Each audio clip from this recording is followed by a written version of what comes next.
git fork туралы түсіндіремін деп әрі-бері қарап отырып, біздің жағдайға келетін ең идеальный түсіндіретін страница осы деп таптым. Create fork, clone fork. Create fork деген ол бәріңіз жасаған шығарсыздар да?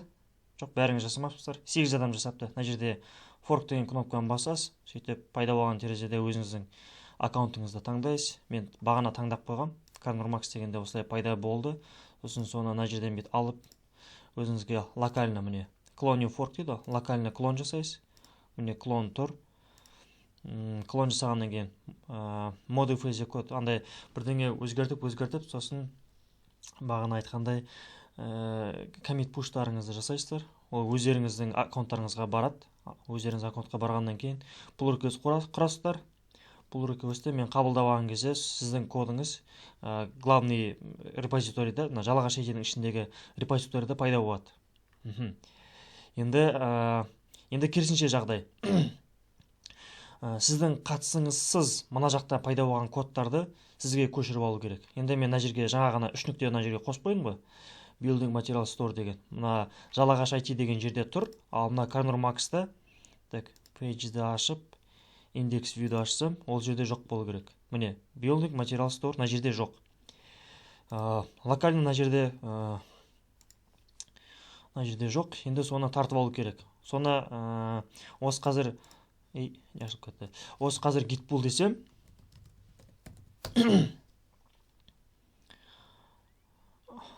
already up to date дейді. Already up to date дейді. Себебі шынымен де соңғы өзімнің репозиториндағы өзгерістермен бірдей, версиясымен бірдей. Міне, мына жерде локально ол мына жерде өзінің аккаунтынан сұрайды git pull.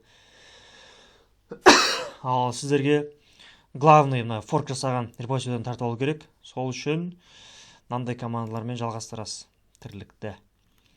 Так, git remote add upstream дейсіздер да, мына жерге жалағаш IT-дің несін қосып жібересіздер.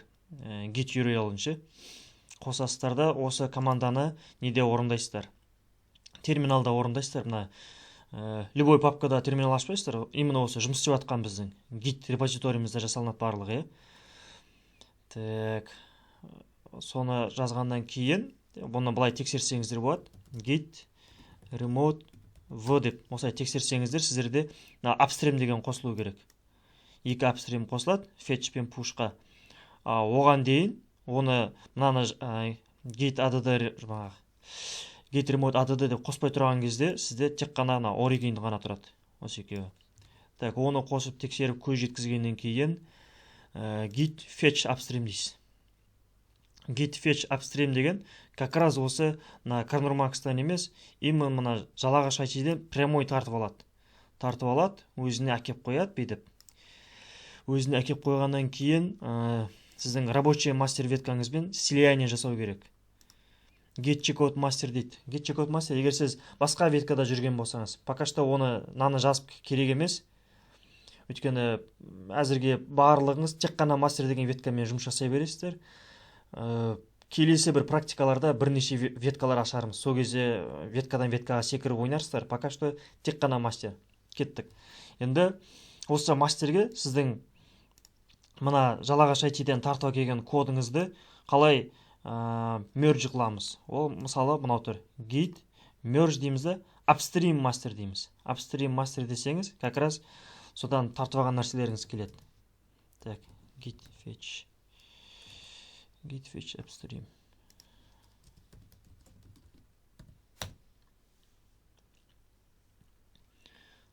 Git fetch upstream дедімді. Git merge upstream master дейін. Енді міне қараңыздар, бағана мына жерде 3 нүкте жоқ еді ғой. Вот енді бар. Болды. Осылай мен соңғы мына жақтағы измененияларды өзіме тартып аламын.